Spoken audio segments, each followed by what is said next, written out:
ಈ ಪ್ರಕೃತಿಯ ಸೌಂದರ್ಯ ಏನಂದ್ರೆ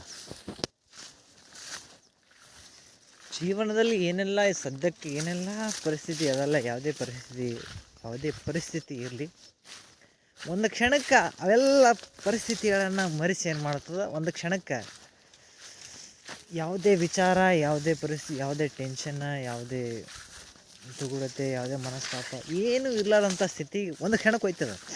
ಬಟ್ ಆ ಕ್ಷಣ ಪರ್ಮನೆಂಟ್ ಅಲ್ಲ, ಸದ್ಯಕ್ಕೆ ಅಂದ್ರೆ ಆ ಸ್ಥಿತಿ ಹೋಯ್ತದ, ಅದು ಪ್ರಕೃತಿ. ಮತ್ತು ನೀವು ಮತ್ತೆ ಮನೆಗೆ ಹೋದ್ರೆ ಅಂದ್ರೆ, ಇಲ್ಲ ಮತ್ತು ನಿಮ್ಮ ಕೆಲಸಕ್ಕೆ ಎಲ್ಲಿ ಹೋದ್ರೆ ಅಂದ್ರೆ ಬ್ಯಾಕ್ ಟು ಆ್ಯಸ್ ನಾರ್ಮಲ್ ಅಂದ್ರೆ ಮತ್ತು ಅವೇ ಟೆನ್ಷನ್, ಅವು ಪರಿಸ್ಥಿತಿ. ಪ್ರಕೃತಿ ಸೊಬಗೇನಂದ್ರೆ ಏನೆಲ್ಲ ಪರಿಸ್ಥಿತಿ ಇರಲಿ, ಯಾವುದೇ ಪರಿಸ್ಥಿತಿ ಇರಲಿ, ಒಂದು ಕ್ಷಣಕ್ಕಾದರೂ ಜೀವನ